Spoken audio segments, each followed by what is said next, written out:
What's in your head? In your head, zombie. No, okay, I'll stop there. Continuing with the zombie marathon, now I'm reviewing the Canadian film directed by Cronenberg himself, Canadian legend, filmmaker. The movie is called Rabid. This movie came out in 1977. It tells the story of a girl and her boyfriend. They both got into an accident. Guy came out okay, but girl not so much. She had to undergo some plastic surgery. The doctor used a controversial technique, and that resulted in her becoming a zombie. Now, at first I was a little worried because I didn't want this series to review movies like Reanimator and Frankenstein. I find that its own separate genre. And by the looks of it, once this movie started, it looked like it was going to be along the lines of a Reanimator. I also thought the Doctor looked a lot like the Doctor in Reanimator, but that might have just been me. I was a little worried at first, but then it turns into your run-of-the-mill zombie movie. In a good way. This was a really good movie. There's a lot of great gore in this movie. There's a scene where the zombie eats like the girl's finger off, and it really looks gross.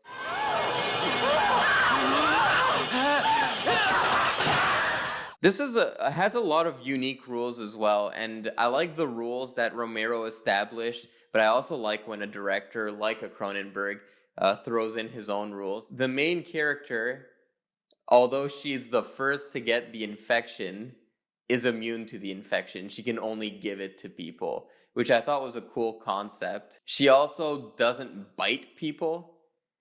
She hugs the people really hard, and out of her armpit comes a little penis-looking thing, and that penis-looking thing infects people. The camera doesn't really have any wide shots. It films it all up close, so you can kind of not tell what's going on. Look, this is really weird. Are you sure you know what you're... I think I cut myself or something. I think Cronenberg intentionally did that because it adds a little horror effect to it. But yeah, this movie bends a lot of rules in the zombie genre, which makes it a little interesting to watch nowadays. Something that was very unique about this movie is I thought it was very sexual. Whenever there was like a zombie attack, it was done in a very sexualized way, which I haven't seen from a zombie movies. Like every time this girl would attack someone, she would like thrust on them, and it was almost like, it was a little weird to watch, not gonna lie, but it definitely did make it a little more unique. I'll give it that. I'll let you guys determine whether it was a positive of the film or a negative of the film. I also really liked the fact that this movie took place in Montreal. It was fun to see people with Quebec accents, like the Ministry of Health in this movie. You would talk like this. Hey, I don't think we had a problem with the infection, and I think we are exaggerating the situation. It was also really fun to see some parts of Montreal, like the subway station. And there's a part I think was filmed on St. Catherine Street, where there's a lot of strip clubs and stuff like that. Not that I've been to any. That would make me a creep. There's also a bunch of Quebec shops in the background. I spotted like a Pharmaprix. I'm sure American viewers would not understand what that is. The movie really feels Canadian. The girl goes to a barn and eats a cow, or just thrusts it on top of it. I couldn't really tell what was going on there. And two guys walk into the barn, and they're about to rape her. They're the most Canadian hicks I've ever seen in my life. They kind of looked like Bob and Doug McKenzie. Yeah, so it had a really Canadian vibe, which is to be expected. This is a Canadian movie. Since I'm Canadian, it resonated well with me. Lots of great physical horror. I felt like everyone in this movie was a sleazeball. And I thought that was really interesting. Like, everyone was gross. Everyone was, like, selfish. Everyone was looking after their own best interests. It felt very Cronenberg. Cronenberg usually writes selfish characters. Even when you look at The Fly, Jeff Goldblum's character in that movie is pretty much an asshole. And that's basically one of Cronenberg's hallmarks to me.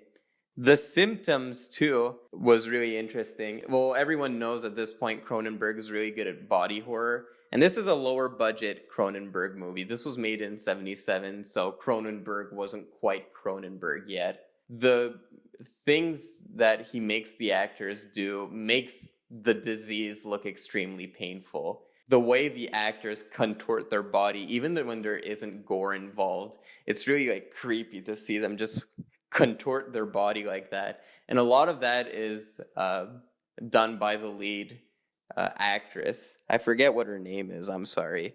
But the lead actress is really good in this movie. She gave me a lot of Scarlett Johansson in Under the Skin vibes. She would lure people sexually, and then they would approach her, and then she would attack them. So again, going back to how this movie bends a lot of those zombie rules, it really made all of this movie really unique to me. I think your average viewer would find this a little slow. The movie is 90 minutes, doesn't overstay its welcome. Very fun movie to me.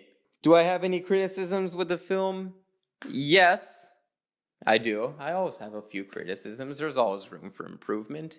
I found that the girl's body looks a little too clean. I'm not talking about her being naked and no. Like, she gets in a car in a motorcycle accident, her body gets decapitated, they do the surgery, and basically her body is good as new.